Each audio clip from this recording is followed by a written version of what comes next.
ইসলামের ওলামা বিভাগের উদ্যোগে আয়োজিত আজকের এই বিশাল ওলামা মাশায়েখ সম্মেলনের জনাব সভাপতি, বিশিষ্ট আলেমে দ্বীন, বাংলাদেশ জামাত ইসলামী বগুড়া মহানগরী জামাতের ওলামা মাশায়েখ পরিষদের সম্মানিত সভাপতি, আজকের এই অনুষ্ঠানের সংগ্রামী সভাপতি, আমাদের সকলের শ্রদ্ধেয় নেতা জনাব মাওলানা আলমগীর হোসাইন, সাবেক সফল উপজেলা চেয়ারম্যান শিবগঞ্জ, আজকের এই অনুষ্ঠানের সম্মানিত বিশেষ অতিথি, বাংলাদেশ জামাত ইসলামের কেন্দ্রীয় নির্বাহী পরিষদের অন্যতম সদস্য,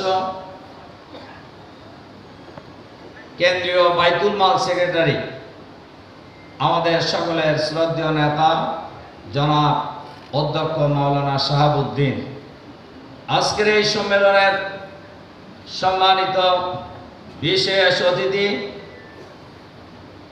বাংলাদেশের লাখো আলেমের ওস্তাদ। আমি লাখো আলেমের জন্যই বললাম যে মাদ্রাসার উনি দীর্ঘদিন প্রিন্সিপাল ছিলেন, এই মাদ্রাসার বর্তমান ছাত্রছাত্রী প্রায় 25,000, মানে কয়েকটা বিশ্ববিদ্যালয়ের সমান। এদের লাখো আলেমের ওস্তাদ, আমাদের সকলের মুরব্বী, বাংলাদেশ জামাত ইসলামের কেন্দ্রীয় কর্ম পরিষদের অন্যতম সদস্য শাইখুল হাদিস আল্লামা প্রিন্সিপাল জাইনুল আবেদিন, বিশেষ অতিথি তামিরুল মিল্লাত মীর হাজিরবাগ শাখার বর্তমান ভারপ্রাপ্ত প্রিন্সিপাল, প্রখ্যাত Islamic scholar professor doctor Khalilur Rahman Madani, আজকের এই সম্মেলনে যিনি দাস পেশ করেছেন প্রফেসর ডক্টর মাওলানা আব্দুস সামাদ, আজকের এই সম্মেলনে ওই কাপটা কইছিল না,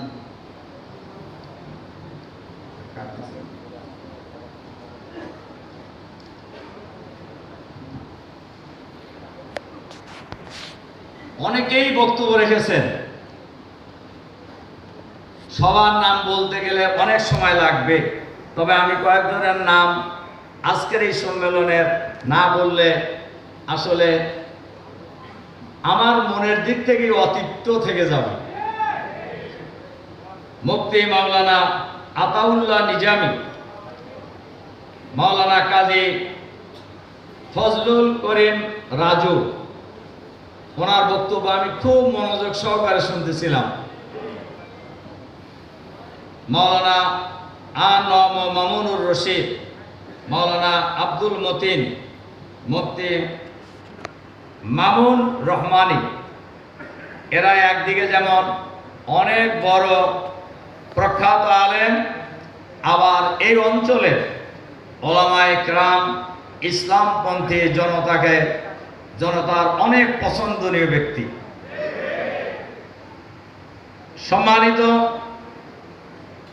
আরো এই আজকের এই ওলামায়ে মাশায়েখ সম্মেলনে উপস্থিত আছেন বাংলাদেশ জামাত ইসলামের বগুড়া জেলা জামাতের সংগ্রামী আমির, প্রখ্যাত আলেমে দ্বীন অধ্যক্ষ মাওলানা আব্দুল হক, আরও উপস্থিত আছেন বগুড়া মহানগরী জামাতের সংগ্রামী আমির অধ্যক্ষ মাওলানা আবিদুর রহমান সোহেল সহ ওলামায়ে কেরাম, সম্মানিত সাংবাদিক বন্ধুগণ, শ্রদ্ধেয় সম্মানিত জাতির রাহবার, আজকের এই বিশাল সম্মেলনের উপস্থিত হযরত ওলামায়ে কেরাম, আসসালামু আলাইকুম ওয়া রাহমাতুল্লাহি ওয়া বারাকাতুহু। আপনারা কেমন আছেন সবাই?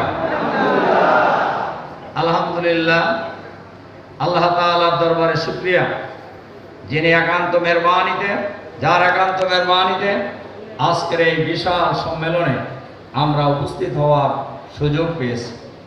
আমি বিশাল এজন্যই বলেছি, এই হল যেমন কানায় কানায় ভর্তি, বাইরে যে প্যান্ডেল করা হয়েছে সেই প্যান্ডেলও কানায় কানায় ভর্তি। আলহামদুলিল্লাহ, এই উপস্থিতি প্রমাণ করে আগামী দিনের বাংলাদেশ হবে ইসলামের বাংলাদেশ। এই উপস্থিতি প্রমাণ করে আগামী দিনের বাংলাদেশ হবে আলেম ওলামার বাংলাদেশ ইনশাআল্লাহ। সম্মানিত হযরত উলামায়ে কেরাম, আমি আপনারা লক্ষ্য করেছেন আমি কিন্তু অনেক আগে এসেছি। প্রায় 10টা থেকে আমি সবার বক্তব্য মনোযোগ সহকারে শুনছিলাম।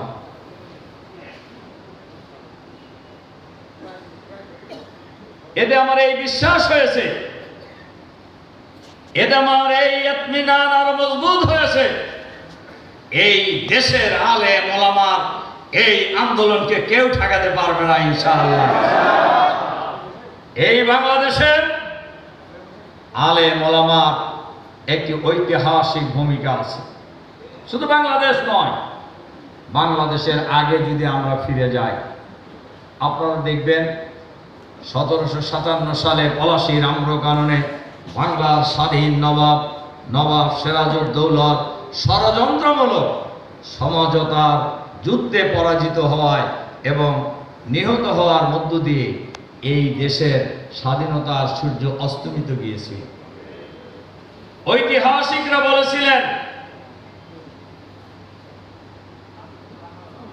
সেই সময়ের জনগণ, সেই সময়ের মুসলমানেরা রাস্তা লর্ড ক্লাইভের সৈন্য যখন নবাব সিরাজউদ্দৌলার প্রাসাদের দিকে যাচ্ছিলেন, তখন রাস্তার দুই দিক দিয়ে মুসলমানেরা দাঁড়িয়ে দাঁড়িয়ে তামসা দেখছিল।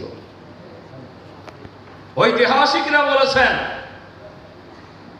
এই জনগণ যদি একটি করে পাথরও ছুঁড়ে মারত, ইংরেজদের লর্ড ক্লাইভের সৈন্য বাহিনী মাটির সাথে মিশে যেত। তারা মনে করছিল যে নবাব সিরাজউদ্দৌলার পতন হয়েছে, নতুন নবাব আসতেছে, কিন্তু বুঝতে পারে না যে এই নতুন নবাব তাদেরকে কিভাবে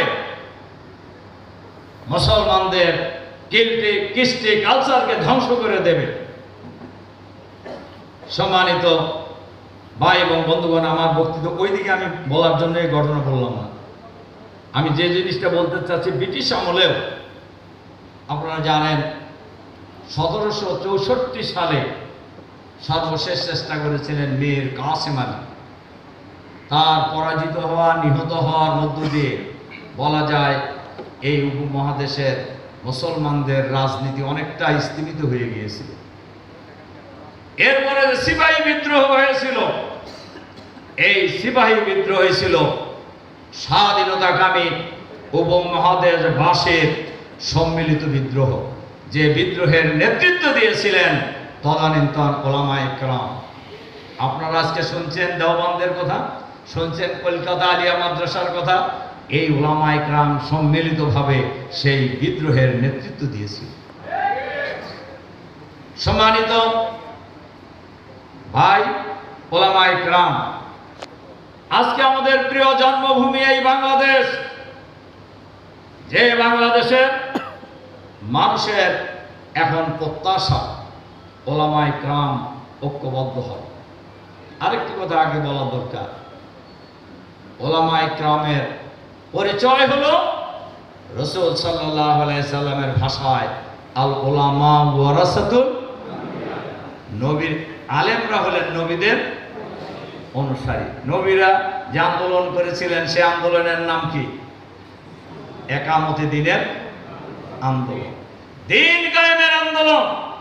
সকল নবী প্রেরণের উদ্দেশ্য হলো লিইউযহিরাহু আলা দ্বীনি কুল্লি, সমস্ত দিনের উপর আল্লাহর দ্বীনকে বিজয়ী করা, সকল আদর্শের উপর আল্লাহর দ্বীনকে বিজয়ী করা।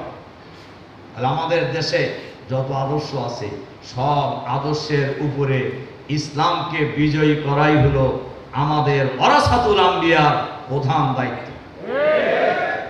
দ্বীন কায়েমের আন্দোলন ছাড়া লিইয়ুযহিরাহু আলাদ-দীনি কুল্লি, এই আয়াতের অনুসরণ ছাড়া ওয়ারাসাতুল আম্বিয়ার দায়িত্ব পালন করা যায় না।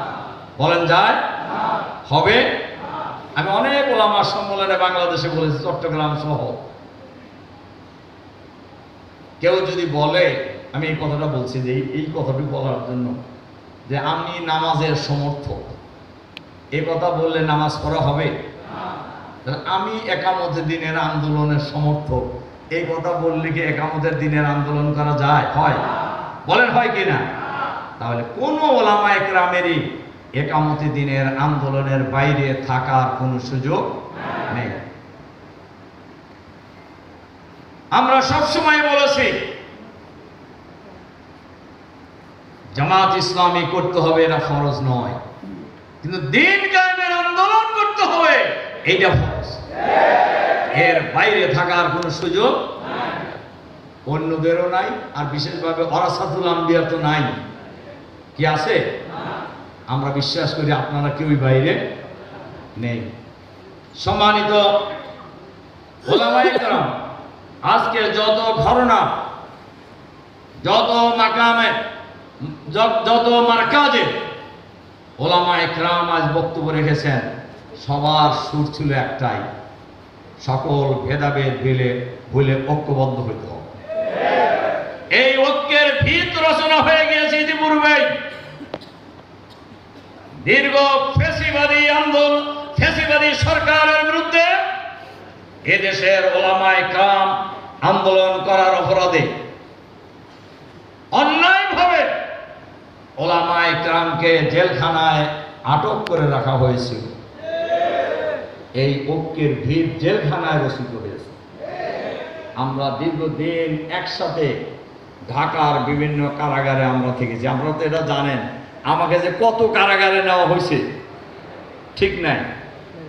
হঠাৎ করে খবর আসতো যে আপনি এখন সিরাজগঞ্জ জেলে বদলি, হঠাৎ করে খবর আসতো আপনি এখন রেডি হন, আগে বলতো না, হঠাৎ করে এসে বলতো যে আপনি রেডি হন, আপনি এখন রাজশাহী জেলে বদলি, হঠাৎ করে বলতো যে আজকে আপনি কাশিমপুর সাইডে যেতে হবে হাই সিকিউরিটিতে। তা আমরা প্রস্তুত ছিলাম। আমি যে কথা বলছিলাম যে ওই জায়গায় আসলে আলেম ওলামার ঐক্যের ভিত রচনা হয়ে গেছে। এরপর আপনারা লক্ষ্য করে দেখেছেন, আমরা জেল থেকে বের হওয়ার পর, বিশেষ করে 5ই আগস্ট জুলাই বিপ্লবের পর বাংলাদেশের মানুষ নতুন স্বাধীনতা পেয়েছে, নতুন বাংলাদেশ পেয়েছে। এবং এই জুলাই বিপ্লবে, এই গণ অভ্যুত্থানে সকল শ্রেণী পেশার আলেমদের এক বিশাল ভূমিকা ছিল, বিরাট ভূমিকা ছিল। আপনারা লক্ষ্য করেছেন 4 তারিখের কথা, 5 তারিখের কথা, আন্দোলনের সবচেয়ে বেশি আন্দোলন হয়েছিল আপনার যাত্রাবাড়ি থেকে ওই নারায়ণগঞ্জের রোডে, যাত্রাবাড়ি থেকে কাশপুর ব্রিজ পর্যন্ত। আপনি এটাও জানেন এই দুই দিক দিয়ে কিন্তু প্রচুর কওমি মাদ্রাসা। ফজরের পর হাজার হাজার আলেম রাজপথে দাঁড়ায় গেছে এসে।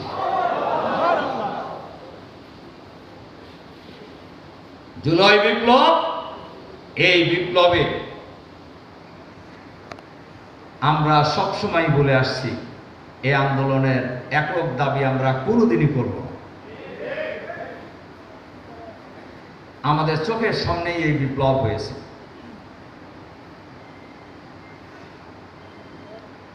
এই বিপ্লবে হযরত উলামায়ে কেরামের ঐতিহাসিক ভূমিকা ছিল। আলিয়া কওমি থেকে শুরু করে সকল শ্রেণী পেশার উলামায়ে কেরাম ঐক্যবদ্ধভাবে ফ্যাসিবাদের বিরুদ্ধে আমরা রাজপথে লড়াই করেছি। এর জন্য আলেম ওলামা অনেক নির্যাতিত হয়েছে। ফ্যাসিবাদী সরকার ক্ষমতায় আসার পরেই তাদের প্রধান ইস্যু ছিল বাংলাদেশ থেকে ইসলামকে নির্মূল করা। আর এজন্যই তারা প্রথমেই ধরেছিল জামাত ইসলামীকে নির্মূল করার জন্য। জামাত ইসলামীর তদানীন্তন আমির, এই উপমহাদেশের অন্যতম প্রধান রাজনীতিবিদ, এই উপমহাদেশের অন্যতম প্রধান আলেম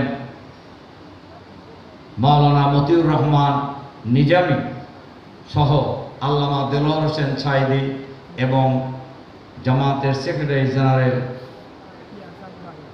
আলী হাসান মোহাম্মদ মুজাহিদ, এই তিনজনকে তারা প্রথম গ্রেপ্তার করে। এরপরে আপনারা শুনেছেন সকল শ্রেণীর আলেমরাই এই গ্রেপ্তারের প্রতিবাদ জানিয়েছেন, বিরোধিতা করেছেন এবং তাদেরকে অন্যায়ভাবে ফাঁসি দেওয়া হয়েছে। আমাদের একজন নেতা, জামাত ইসলামের তদানীন্তন ভারপ্রাপ্ত সেক্রেটারি জেনারেল শহীদ আমিরে জামাত মাওলানা মতিউর রহমান নিজামী যখন গ্রেপ্তার হয়ে যাবেন যে কোনো সময়ে আশঙ্কা করছিলেন, তখনই তিনি যাকে ভারপ্রাপ্ত সেক্রেটারি জেনারেলের দায়িত্ব দিয়ে গিয়েছিলেন, আমাদের প্রিয় নেতা এটিএম আজহারুল ইসলাম, তাকেও ফাঁসি দেওয়া হয়েছে। পরে গ্রেপ্তার করে আপনারা জানেন। ফাঁসির 3টি মামলা, আর 3টি মামলায় ফাঁসি, আর একটা মামলা ছিল তার যাবজ্জীবন। এবং আপনারা শুনলে কষ্টও পাবেন, হাসবেন। তাকে এমন মামলায় ফাঁসি দেওয়া হয়েছে, সাক্ষী বলছে যে আমি 6 মাইল দূরে থেকে দেখছি। আপনি 6 মাইল দূরে থেকে দেখেন? আপনারা কেউ দেখে? ওনাকে এমন মামলায় ফাঁসি দেওয়া হয়েছে, একজন মহিলা সাক্ষী দিছে যে আজহার সাহেব তাকে ধর্ষণ করছে। তার জন্ম হয়েছে 75 সালে, আর সাক্ষী দিতেছে 71 সালে। সে মামলায় তাকে ফাঁসি দেওয়া হয়েছে। আপনি একটু চিন্তা করতে পারেন মানে কিরকম জুলুম করা হয়েছে ইসলামপন্থী লোকদের উপরে, জামাতের উপরে। একটা কথা আছে, গতকালকে রংপুরের বিশাল জনসমুদ্রের কথা বলছি, রাখে আল্লাহ মারে কি? আল্লাহ যদি কাউকে জীবিত রাখতে চান, কেউ মারতে পারবে? ওনার রিভিউ তারিখ অনেকবার দিয়েছে সরকার, কিন্তু কোনো কারণে আর তারা রিভিউ আর আগায় নাই, ওটা স্থগিত হয়ে গেছে। অথচ আমাদের অন্যান্য নেতাদের বেলায় হয়েছে, দিনের বেলায় সুপ্রিম কোর্টের অ্যাপেলেট ডিভিশনের রায় হয়েছে ফাঁসি। আপনারা একটা কথা বললে কথাটা বলি, আমাদের নেতা মাওলানা মতিউর রহমান নিজামীর সুপ্রিম কোর্টের অ্যাপেলেট ডিভিশনের চূড়ান্ত আর্গুমেন্টের শেষ দিনে তদানীন্তন প্রধান বিচারপতি এস.কে. সিনহা উনি বলেছিলেন, মিস্টার অ্যাটর্নি জেনারেল, আপনারা তো ওনার নিজামী সাহেবের ফাঁসি চাইতেছেন, কিন্তু আপনারা যে সাক্ষী প্রমাণ উপস্থিত করেছেন, ওনার তো একদিনও সাজা দেওয়া যায়, কিন্তু রায় দিয়েছে কি? রায় ফাঁসি। তার মানে হলো রায় উনি লেখে নাই, রায় লেখা হয়েছে অন্য জায়গা থেকে। আমাদের প্রত্যেক নেতার রায় লেখা হয়েছে অন্য জায়গা থেকে, শুধু কোর্টে এসে পড়ে শোনানো হয়েছে। আমরা আজকের এই বিশাল ওলামার সম্মেলনে সরকারের কাছে আহ্বান জানাবো, শাপলা চত্বর, শাপলা হত্যাকাণ্ড থেকে শুরু করে, আলেম ওলামার হত্যাকাণ্ড থেকে শুরু করে, আমাদের নেতা শহীদ মাওলানা মতিউর রহমান নিজামী সহ জামাতের শীর্ষ নেতাদেরকে যারা অন্যায়ভাবে ফাঁসি দিয়েছেন, এই সকল হত্যাকাণ্ডের সাথে যারা জড়িত, বিচারপতি, প্রসিকিউশন, তদন্ত কর্মকর্তা, মিথ্যা সাক্ষীদাতা, সবাইকে গ্রেফতার করতে হবে, সবাইকে বিচার করতে হবে। কারণ এরা সবাই খুনি, এরা সবাই খুনিদের কোনো ক্ষমা নাই। শাপলা হত্যাকাণ্ডের খুনিদের কোনো ক্ষমা নাই। আপনারা জানেন যে কিরকম মিথ্যাবাদী শেখ হাসিনা পার্লামেন্টে বলেছে শাপলা চত্বরে নাকি আলেমরা গায়ে রং লাগায় শুয়েছিল, পুলিশ দেহে দৌড়েছে। নাউজুবিল্লাহ, কথা আপনারা শোনেন নাই শেখ হাসিনা পার্লামেন্টের বক্তব্যে? কাজেই এই সকল হত্যাকাণ্ডের বিচার বাংলাদেশে করতে হবে। জুলাই বিপ্লবের গণহত্যার বিচার কার্যকর করতে হবে। ফ্যাসিবাদের দোসর সরকারের ভিতরে বাইরে যারা আছে তাদেরকে চিহ্নিত করে গ্রেফতার করে বিচারের মুখোমুখি করতে হবে। সম্মানিত ভাই এবং বন্ধুগণ, আমরা মাঝখানে বলছিলাম ঐক্যের কথা। ঐক্যের ভিত রচিত হয়েছে আপনার জেলখানা থেকে। আপনারা দেখেছেন 5ই আগস্ট জুলাই বিপ্লবের পর আমরা ভিতরে ভিতরে আলোচনা শুরু করি এবং আমাদের আমিরে জামাত সহ আমরা চরমনায় গিয়েছিলাম, আপনারা দেখেছেন। ওই দিনই চরমনার পীর সাহেব এবং জামাতের আমির ডাক্তার শফিকুর রহমান একসাথে প্রেসে কথা বলেছেন। ওনারা দুইজনই এই বক্তব্য রেখেছেন, আগামী নির্বাচনে আমাদের বাক্স হবে একটা। আর ভিতরে ভিতরে আমরা সবাই আলোচনা বারবার করছি। সর্বশেষ 28 অক্টোবর চরমনার মহাসমাবেশে সোহরাওয়ার্দী উদ্যানে সকল দল, ইসলামিক দল এবং সমমনা রাজনৈতিক দলের নেতারা উপস্থিত হয়েছেন। আমি মনে করি এই সমাবেশ ঐক্যকে আরেক ধাপ এগিয়ে নিয়ে গেছে এবং আলেম ওলামার ঐক্য যদি হয়,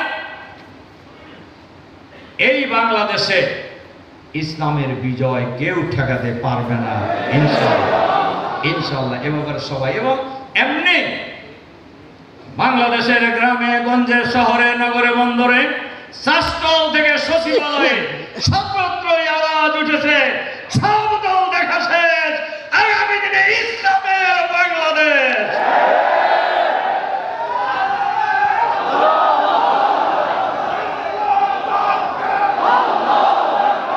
চলো চলো চলো বন্ধ করো।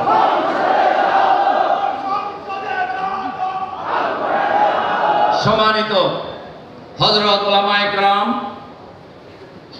আগামী দিনে মানুষের যে ঐকান্তিক আকাঙ্ক্ষা ইসলামী সমাজ দেখতে চায়, এটা মানুষের সাথে আলাপ করে দেখবেন। রিক্সাওয়ালাদেরকে দেখবেন, আলাপ করলে কি বলে। ঠেলা গাড়িওয়ালাকে দেখবেন, আলাপ করলে কি বলে। সিএনজিওয়ালা সিএনজি দুটা জিজ্ঞাসা করবেন যে ভাই এবার ভোট দিবেন কাকে, দেখেন কি কয়। আমাকে সময় টিভির একজন সিনিয়র রিপোর্টার আমাকে এবারের ঈদের আগে সময় টিভি না কোন মানে একটা খুব পরিচিত টেলিভিশন, তার একজন সিনিয়র রিপোর্টার আসছেন আমার সাক্ষাৎকার নেওয়ার জন্য। উনি বললেন যে খান ভাই, আমরা একটা রিপোর্ট করেছিলাম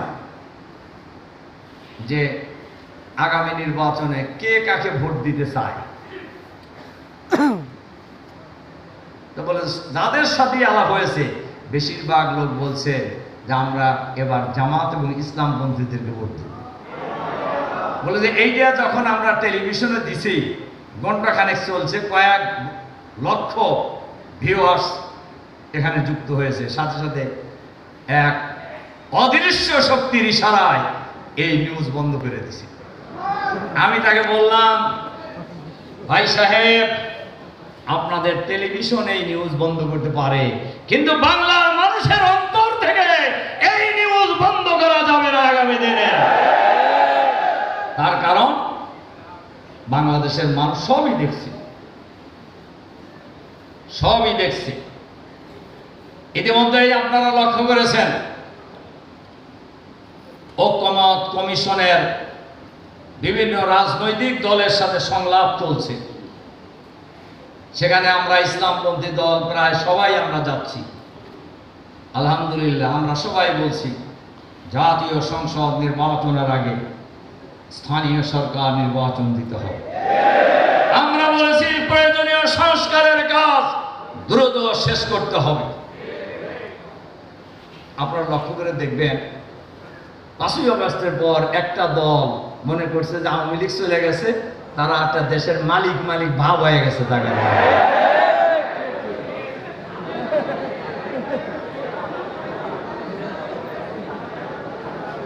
অথচ সেই দলের মহাসচিব কিন্তু বলছে না যে এই আন্দোলনের সাথে আমরা নাই, বলছে কিনা?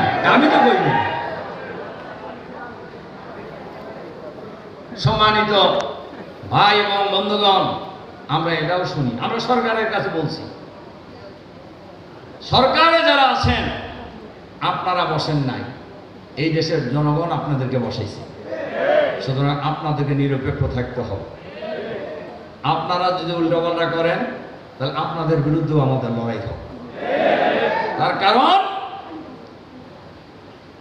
এই দেশের মানুষ 2000-এরও প্রায় 2000 মানুষ জীবন দিয়েছে, লক্ষ লক্ষ মানুষ রক্ত দিয়েছে, প্রায় 500-র অধিক মানুষ চোখ হারিয়েছেন, প্রায় 150-রও অধিক মানুষ ঘাড়ের স্পাইনাল কর্ড গুলিতে ছিন্ন ভিন্ন হয়ে যাওয়ার কারণে চিরদিনের জন্য পঙ্গু হয়ে গিয়েছে, তারা আর জীবনে কোনোদিন দাঁড়াতে পারেন না। মানুষকে এজন্যই রক্ত দিয়েছে, জীবন দিয়েছে। এক ফ্যাসিবাদের পরিবর্তে যেন তেন প্রকারে নির্বাচন করে আর কোন দলকে ক্ষমতায় আনার জন্য কি মানুষ জীবন দিয়েছে? এ কথা যদি বাংলাদেশের জনগণকে জিজ্ঞাসা করা হয়, সবাই সমস্যারে বলবে যে না, আমরা একটি ইনসাফপূর্ণ, চাঁদাবাদ মুক্ত, সন্ত্রাস মুক্ত, নৈরাজ্য মুক্ত, দুর্নীতি মুক্ত বাংলাদেশ দেখতে চাই।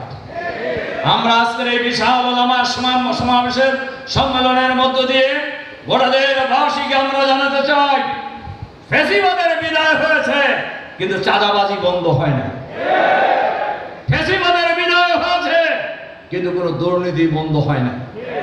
কিন্তু আপনারা লক্ষ্য করবেন, বাংলাদেশের কোনো আলেম কোনো চাঁদাবাজির সাথে জড়িত না। তাই জামাত না, আমি দেখব কোনো ওলামায়ে কেরাম কোনো চাঁদাবাজির সাথে জড়িত নয়। কোনো ইসলামপন্থী দল কোনো চাঁদাবাজির সাথে জড়িত নয়। কোনো ইসলামপন্থী দল, ওলামায়ে কেরাম, কোনো পীর সাহেব কোনো চাঁদাবাজি দুর্নীতির সাথে জড়িত নয়। কাজে চাঁদাবাজ মুক্ত বাংলাদেশ যদি গঠন করতে হয়, আলেম ওলামার প্রয়োজন। সন্ত্রাস নৈরাজ্য মুক্ত বাংলাদেশ যদি গড়ে তুলতে হয়, ওলামায়ে কেরামের প্রয়োজন। দুর্নীতি মুক্ত বাংলাদেশ যদি গড়ে তুলতে হয়, ওলামায়ে কেরামের প্রয়োজন।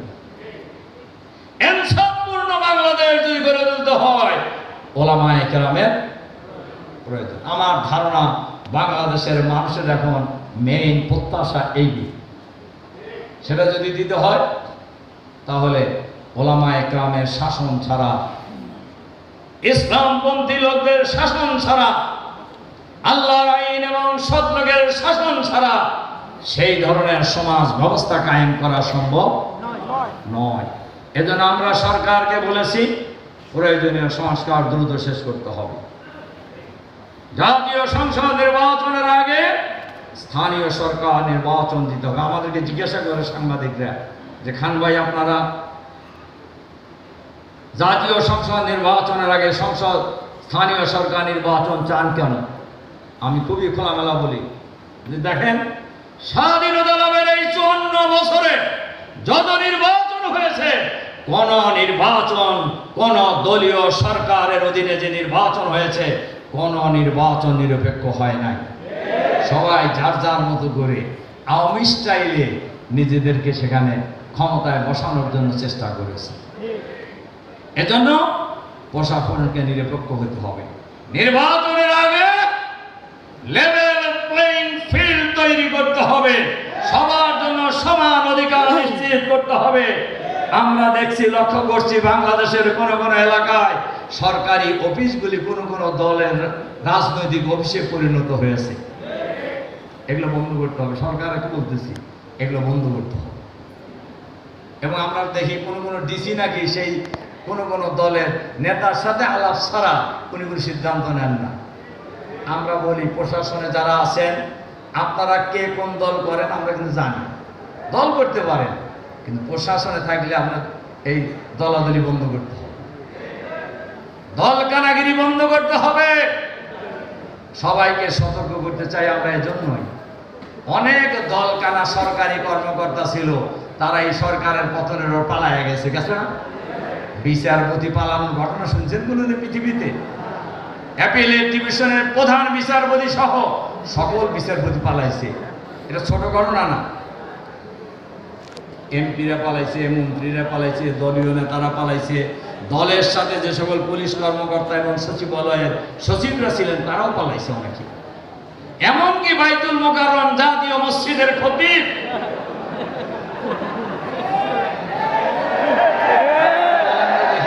আমার আর বলা লাগলো না, কিন্তু দেখবেন এখন যে খতিব আসছে একজন দরবেশ মানুষ, আলহামদুলিল্লাহ আলহামদুলিল্লাহ। এবং সকল ইসলামপন্থী দলের পরস্পর আলাপ আলোচনার ভিত্তিতেই এই খতিব নিয়োগ হয়েছে, আলহামদুলিল্লাহ। সম্মানিত ওলামায়ে কেরাম, এজন্য আমি আপনাদের কাছে কয়েকটি অনুরোধ রাখতে চাই।